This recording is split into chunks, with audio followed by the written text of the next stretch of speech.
Okay, welcome back. All right, young entrepreneurs, financial literacy. So I decided to move it up a little in the course because I think this is the perfect time that you need to make a decision. You need to take a good look at what's going to happen on this journey and make a decision as to where you're going to think and how you're going to think philosophically and financially. So, financial literacy, rich versus the poor and middle class. Why is it even important to be financially literate? Well, financial literacy first is a must if you want to be rich or if you just want more options. You can say right now, I'm going to be an entrepreneur, but you can work this journey and only become a self employed individual.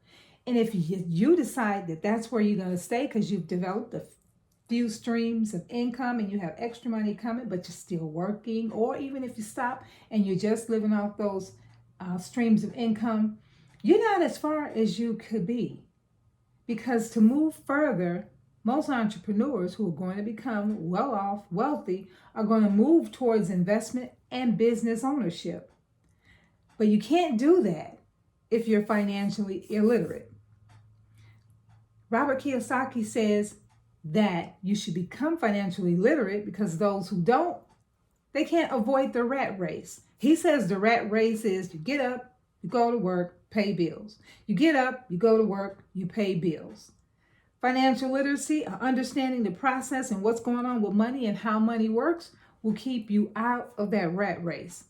And then also it's important so that you understand how and why it is not how much money you make, but how much you keep and pass on to future generations. So when we think about financial literacy, we actually looking at two different frameworks. And I call them financial frameworks or philosophical frameworks when it comes to money. There's the rich, then there's the poor and middle class. So what's the difference? First, the rich don't work for money. No, they let money work for them. Whereas the poor and middle class, they work for a paycheck.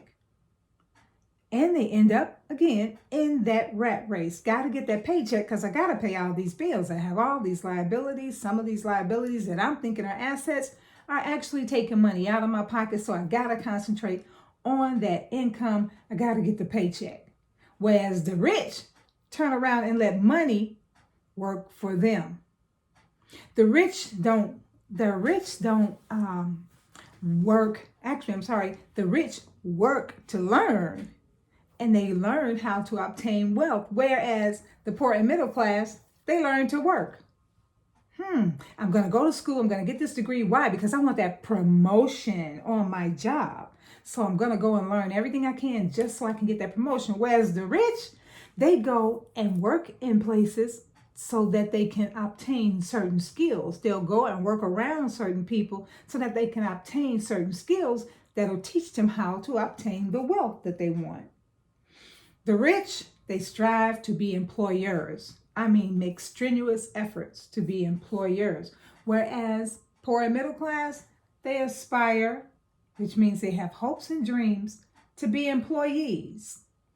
Yeah, I'm hoping I get my dream job. So I aspire. Why? I got a hope, got a dream as to where I want to be, which I want to, I want to be this or that.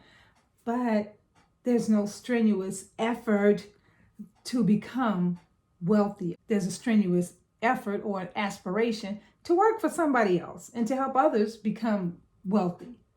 The rich create wealth, whereas the poor and middle class, they chase or rebuke wealth. And you hear some people say, people who are rich, they crooks. All of them are crooks. Or they get their money dishonestly, so they do that. Or they're individuals who are constantly trying to get ahead. I got to keep going. I got to keep working. I need to work 2 jobs. I got to work two and a part-time job, or a job and a part-time job. I got to do this. Why? Just so I can get ahead, because I want to be able to go and take vacations, do this, that, and other. Chasing wealth, constantly chasing rather than creating wealth. The rich create debt. And that debt is in the form of accumulated assets or investments. Whereas what do the poor and middle class do with their money? They save it for rainy days. And they end up accumulating liabilities.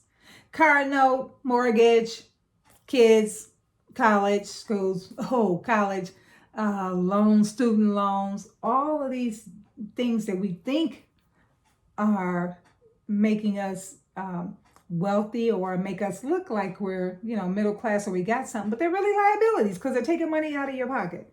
And as we move further in the next couple of lessons, you'll find out the difference between those. So what else do the rich do? They pay little to no taxes. And this is how they make money work for them. They know exactly what to do according to the law to keep their money. Whereas the poor and middle class pay a lot in taxes, much. As a matter of fact, you pay your taxes before you get paid because they come out of your check, payroll taxes. Look at these frameworks. The rich, they have a tendency to focus on internal goals, whereas the poor and middle class focus on external circumstances. Oh, wow, we're in a pandemic. Oh, I lost my job, unemployment, there are no jobs, everything is shut down.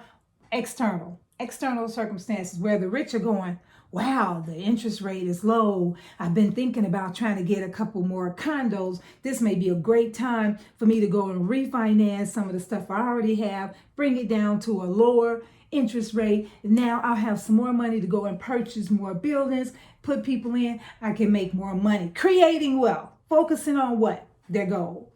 Their internal goals, not the external circumstances. So these are two different frameworks. You, at this point in this journey, have to decide from what framework are you going to continue to operate.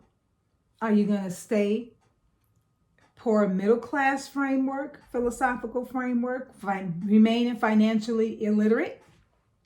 Or are you going to learn as much as you can about what's going on financially with the rich, legally, all legally, and how they do it, how they obtain and create their wealth, so that you can remove yourself from the rat race, okay? And so that you'll find yourself on a better path to entrepreneurship.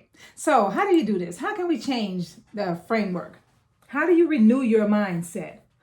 Okay, first, decide to take control of your financial life right now, which means you got to develop a new purpose, no fear. New purpose, no fear equals risk. That's what makes an entrepreneur an entrepreneur. They take risk. Okay, they aren't jumping off the cliff, but they do take some risk. There's risk involved.